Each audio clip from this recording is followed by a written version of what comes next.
Hello, ladies. It's Beverly with Beverly Hills Health and Wellness Coaching. How are you? Grab your coffee. It is Coffee Chat Wednesday with me, and we're going to be talking about.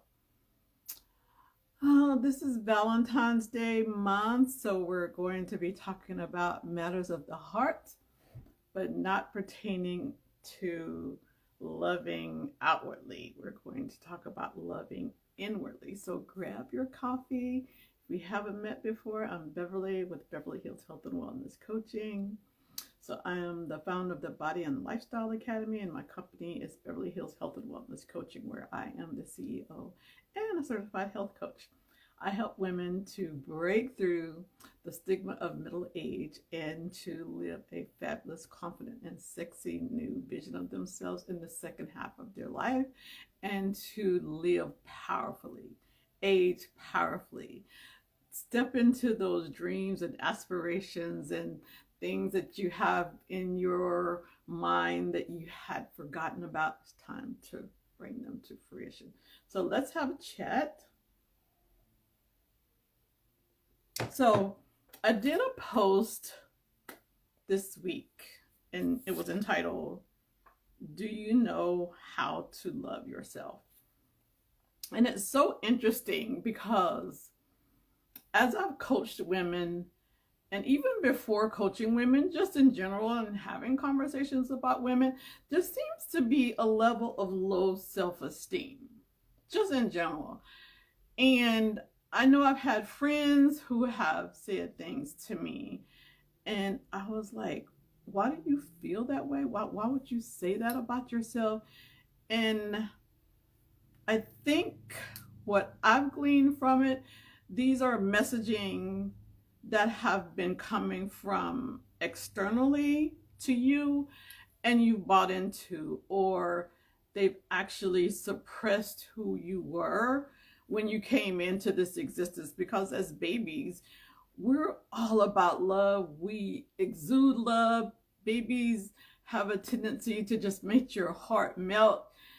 They require attention. They give love. They're just amazing. I love being around the space of the newborn babies. Now, once you get to the crying part, it's like, where's mom? Take your baby. But there's something about them that touch you so deeply, and they keep that through many years of their lives. And I would say that it's probably going into community with people that you start to compare yourself with, and maybe that level of self-love starts to go away, or maybe you were reprimanded a lot and you lost your sense of self-worth. I mean, there's a myriad of things, but as we go into adulthood and as women, I have noticed it to a large capacity. I have to be kind of guarded in the way I say this because I don't want to offend people, because this is something real. But I have never had a problem loving me, and no matter what anybody else say it, who tried to minimize me or make me doubt that I'm not all of that, baby, wrong person. I love me. I am so grateful that I'm here. There is so much that I can do to support people. So no, you will not diminish me. You will not have me to question my worth in this world. That's inward. And if you found that you've lost that, it's time. This is the perfect month to lean into it. Loving yourself allows you to better love others.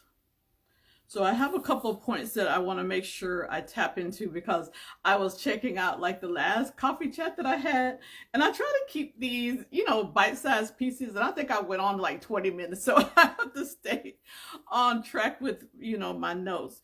First and foremost is know, if you don't make loving yourself a priority, nobody else will. Just know that.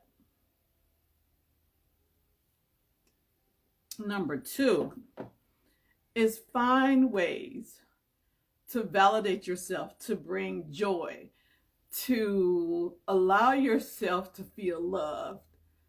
Things that would actually bring like a ray of sunshine into your day.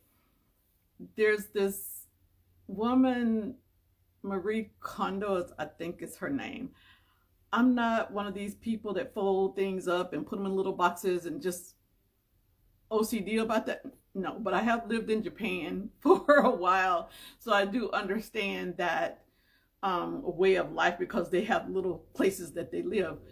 We, United States, bigger and better, like Texas, that's me. I need space, so I don't think of things in these tiny perspectives. But I would have to borrow her line about finding joy. What gives you joy? And it can be small things. And I have a couple of things that I want to share with you that I just went and did this past week in the course of doing my errands. And it just sparked joy for me. So I love my coffee. This is my Paris coffee cup. I literally got this in Paris. I was in Paris last year for a business event and then took some time off to just, tool around Paris because that's what you do in Paris. And I saw this beautiful cup. It has the Eiffel Tower on it. And it just reminds me of my trip to Paris. I don't know how much this cup was, but I would venture to say it's less than $50. I mean, you thinking over in Paris, everything is probably escalated.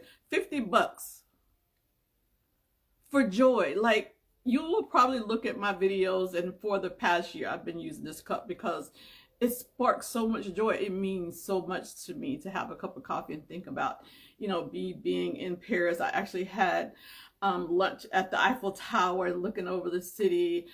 Yeah, it sparks joy. This one little cup for a few bucks is giving me so much joy. And I'm a person that I love to drink my sparkling waters. And everyone that knows me knows that I don't do paper cups, paper plates, paper nothing. As far as when it comes to dining, I like to enjoy the experience of using nice things. And I was in the store and I thought about it. So I was like, okay, I need another water glass. And it's like, wine is my Valentine. Make sure I say wine is my Valentine. So I bought this for myself. It's just a few bucks. And it'll probably get broken before Valentine's Day because I have a tendency to keep a million of these little glasses with water, sparkling water. Those are not my wine glasses. I have really nice wine glasses, but I just pick these up whenever I see them, especially if they say something on them. Just sparks joy. So that's something that you can do. Find a little something within the course of this month that will spark joy to bring in that self-love because you're worth it. All right, the next one is, it's Valentine's Day coming. It's all about the flowers and the candy, blah, blah, blah, blah. So I'm not a big proponent of a lot of candies. From time to time, I will buy something really exquisite. I love truffles, and maybe have something to go on my serving trays, or if somebody stops by, I'll have something to offer them. But I don't like the chocolate of American oversized corporate candy industry. That's garbage. Like, it's horrible. But as I've traveled, I've found that there's different ways that these chocolatiers make chocolates, and they can be very rich, have a lot of dark chocolate, things that are really good for you if you're going to bring in some type of chocolate. So the cacao chocolate is the really deep dark chocolate. It's kind of an acquired taste, but I do love that. But I try to bring those things into the sweets. And while I was out, I was thinking like, okay, there was Valentine's candy everywhere. Those big heart boxes that are filled with absolutely garbage, but I understand the sentiment. But as I was making my way, I love to go into the gourmet sections of these specialty stores.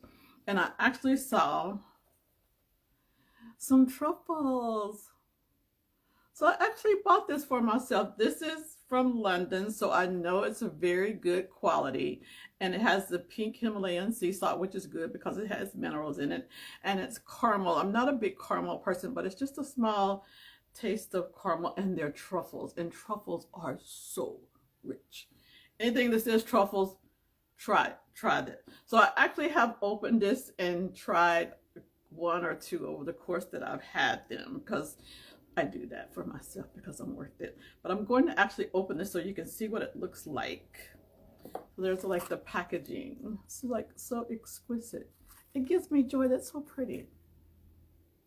And this is the actual truffle. So you'll see that I do practice what I preach. I can't turn it all the way up because it has little dusted sugar on it. Very, very lightly dusted. So if I open it, it'll be powdered everywhere. But there's just, you know, little bites, and they're very tiny. Smaller than, I don't know, maybe like a big marble. And they're delightful. I'm worth it. And so are you. So I don't say that you have to grab truffles if that's not your thing, but try something. Do it for yourself. Don't wait for somebody to say that you're worth some chocolates or some truffles. You're worth it for yourself. Buy them for yourself. If you see a gorgeous bouquet of flowers or a floral arrangement, put it in your budget and add that as something that you can have to give you joy. I buy flowers usually throughout the spring and summer months. During the winter months when it's really cold, I like to keep my house nice and toasty, and those flowers don't really last too long with all of that heat. But I am a spring baby, so by the time the beautiful bouquets come out with spring florals, I'm all in. So I hope that has been helpful for you. Those are my 3 tips. And I'm going to share one thing. I'm looking at my computer here. If you get a chance, take a look at the post. But I just wanted to point out one thing that I had noted in the post. There's a song by Miley Cyrus. I am a person, I love music. I grew up with all types of music. I'm a baby boomer, so it was like all of the Motown hits, and then once I started going to school, it was rock and roll, and then once I got of age with like kids, it started to be some of the rap stuff, not really rap, but the old rap that wasn't so distasteful. And I even love, you know, Taylor Swift, some of the country, some of the pop. I'm all over the place. I just love beautiful music. I'm always with music in the background. You probably can't hear, it's very low, but I keep one of my there's like a music choice channel that has inspirational phrases that comes up, and it has a very, very soft music in the background, no lyrics, just a good vibration. So that's really something that really helps you to keep your mind in a positive state. So love music. But this particular, going back to what I was talking about, this particular song that I want to give you the chorus on is by Miley Cyrus, and she's a character in and of herself, but I love her spirit. I love her. She truly shows self-love. And she wrote this song, or she sung this song, somebody else probably could have wrote it, I don't know. But anyway, she's very talented, she could have wrote it, I digress. But it's called Flowers. And I just want to read out the chorus and leave that as a thought for you. So it says, I can buy myself flowers, write my name in the sand, talk to myself for hours. I can do that. Say things that you don't understand. I can take myself dancing. I can hold my own hand. And I can love me better than you can. So let that sit with you. I want you to take that with you, and almost make it your mantra this month as we think about Valentine's Day. So I want to say thank you for being here. Put yourself first, love yourself, and do something that sparks joy for this month of Valentine's Day. All right, ladies, thanks for being here. We'll see you next time for Coffee Chat. Bye.